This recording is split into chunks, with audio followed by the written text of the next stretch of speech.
mấy máu trồng vườn ót cho mày giờ cái tình nó mà hay mơ chứ bạn đồng vườn ót ban này kì tí mới tí ban này kì tên hay vậy tham ở ban này kì thà mà trong ban ấy thì trong ban vườn ơi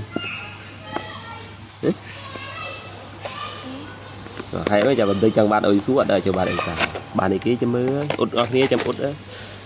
ban này kì snap tiết đây bạn sẽ được trong bạn sẽ được bạn tiết đó có sự bên nông thì mấy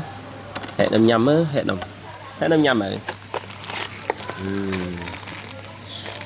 bạn snap bạn snap năm á